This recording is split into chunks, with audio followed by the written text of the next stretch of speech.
Baik, Assalamualaikum warahmatullahi wabarakatuh.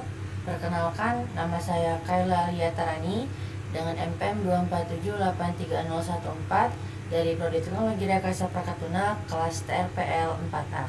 Pada kesempatan video kali ini, saya akan menjelaskan hasil dari praktikum 5, yaitu tentang integrasi sistem terpadu dan konteks aware system menggunakan ESP32 pada simulator Walkway.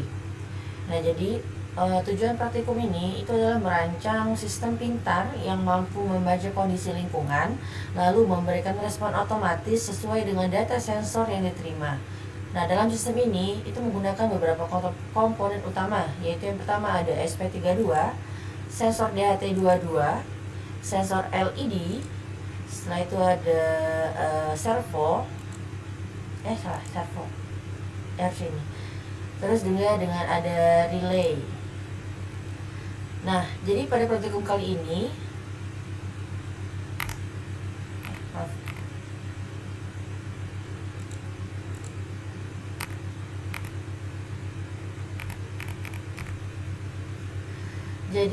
pada praktikum kali ini sensor LDR yang ada di sini itu digunakan untuk mendeteksi intensitas cahaya. Nah, jadi jika kondisinya gelap atau malam hari, maka LED di sini itu akan menyala sebagai lampu indikator area. Nah, selanjutnya untuk sensor DHT22 yang ini itu digunakan untuk membaca suhu dan kelembapan udara. Nah, jika suhunya melebihi 32 derajat Celcius, maka relay itu akan aktif sebagai simulasi pompa air. Nah, jadi jika kelembapannya kurang dari 50%, maka servo itu akan bergerak. Ini relay itu akan aktif. Ini relay, jadi servo itu akan bergerak ke sudut 180 derajat sebagai simulasi untuk membuka air utama. Nah, sistem ini itu disebut dengan konteks aware system, dikarenakan mampu menyesuaikan tindakan berdasarkan konteks lingkungan secara otomatis tanpa campur tangan manusia. Jadi setiap sensor itu memiliki peran untuk memicu aktuator yang berbeda sesuai dengan kondisi yang terdeteksi. Nah, selanjutnya itu kita akan masuk ke dalam codingannya. Jadi yang pertama pada programnya itu kita akan masuk ke library manager. Nah, untuk library manager itu kita menggunakan DHT sensor library. Itu berfungsi untuk membaca suhu dan kelembapan.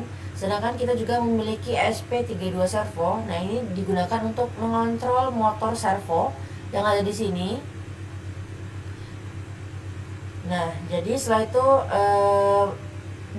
akan menentukan pin yang akan dipakai, seperti pin sensor DHT22 di GPIO 13, LDR di GPIO 34, LED di GPIO 2, servo di GPIO 15, dan relay di GPIO 26.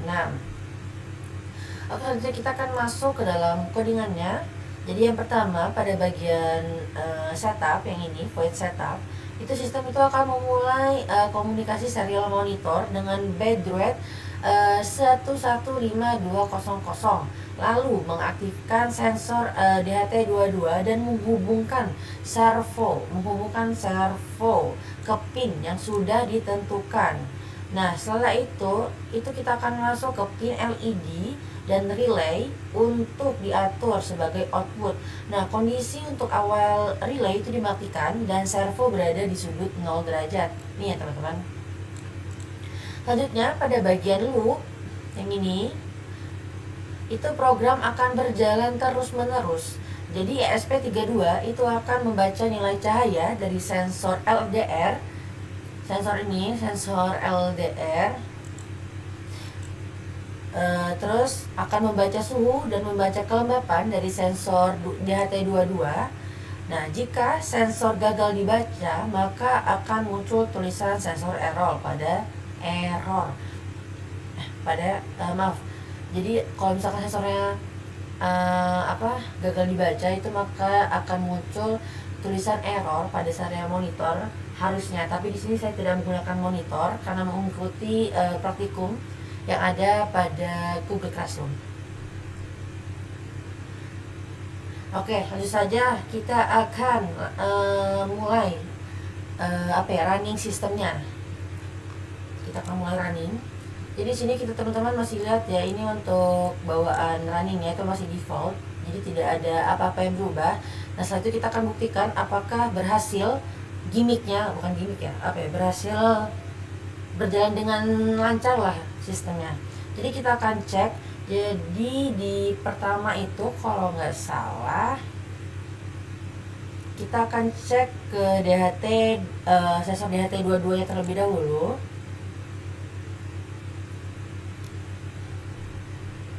Jadi di DHT 22, sebentar.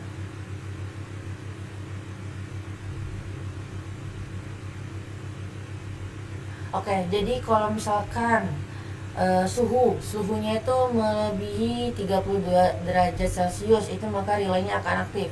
Coba kita turunin, apakah akan mati relaynya? Nah, mati ya teman-teman, kita bisa lihat ya, ini mati ya teman-teman. Terus kalau misalkan suhunya lebih dari 30, nah relaynya akan hidup ya, otomatis akan hidup. Setelah itu, jika kelembapan humidity-nya itu kurang dari 50%, maka servo bagian ini akan bergerak ke arah 140 derajat yang sebagai simulasi untuk membuka pintu air utama. Jadi kita akan coba tes, misalkan kita tes ini. Nah, berhasil ya teman-teman, untuk servonya berhasil berputar ke arah 140 derajat. Selanjutnya kita akan mencoba di bagian ini ya kalau nggak salah. Nah ini di sini tuh tertulis kalau misalkan cahayanya itu dikurang dari berapa ya tadi? Intinya kurang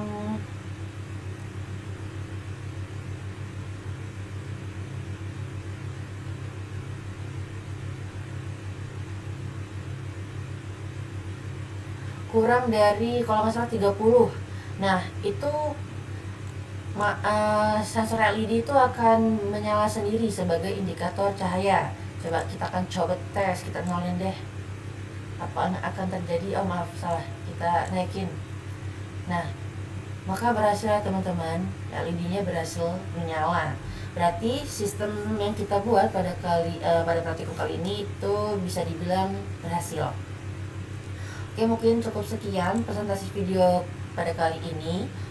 Saya minta maaf apabila banyak kesalahan dalam perkataan saya maupun dalam praktik saya banyak kekurangannya. Saya akhiri, wassalamualaikum warahmatullahi wabarakatuh.